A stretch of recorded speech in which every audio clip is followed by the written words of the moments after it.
कैची धाम का चमत्कार। साल 1973 की बात है। एक विदेशी युवक जिसका नाम था रिचर्ड एल्पर्ट अमेरिका से भारत आया था। वह जीवन के सत्य की खोज में था। वह हार्वर्ड यूनिवर्सिटी में प्रोफेसर रह चुका था, लेकिन आत्मा की शांति के लिए वह हिमालय की ओर निकल पड़ा। उत्तराखंड के एक शांत क्षेत्र में स्थित था कैची धाम।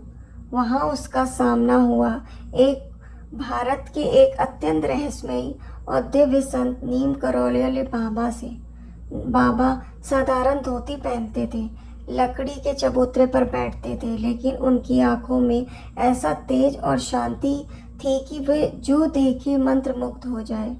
जब रिचर्ड बाबा से पहली बार मिले तब बाबा ने मुस्कुरा कर कहा, तुम्हारी माँ पिछले साल मरी थी और वो कैंसर से मरी थी, है ना? रिचर्ड स्तंभ रह गया।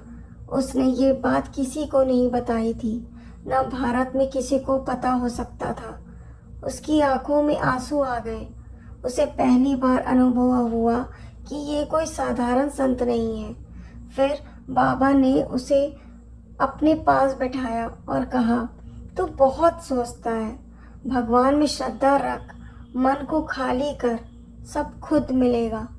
उसी साल कैची धाम में जब सालाना 14 जून को भंडारा हुआ, तब वहाँ हजारों लोग एकत्रित हुए। कोई तैयारी नहीं थी, बरसात का मौसम था। प्रशासन को शक था कि इतने लोगों का भोजन बिना व्यवस्थित तैयारी के नहीं हो पाएगा, लेकिन बाबा मुस्कुराते रहे और बोले, तुम लोग सेवा करो, बाकी सब ऊपर वाला करेगा।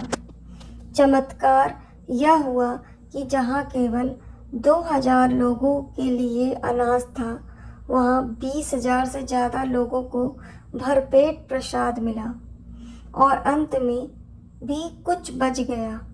कोई नहीं समझ सका कि ये कैसे हुआ।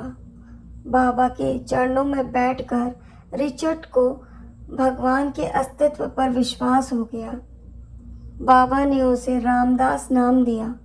अमेरिका लौटकर उसने नीम करोली बाबा की शिक्षाओं को पूरी दुनिया में फैलाया। स्टीव जॉब्स, मार्क जुकरबर्ग और बहुत से बड़े लोग बाबा की शिक्षाओं से प्रभावित हुए। यह कहानी सिर्फ चमत्कार की नहीं, श्रद्धा, सेवा और समर्पण की कहानी है।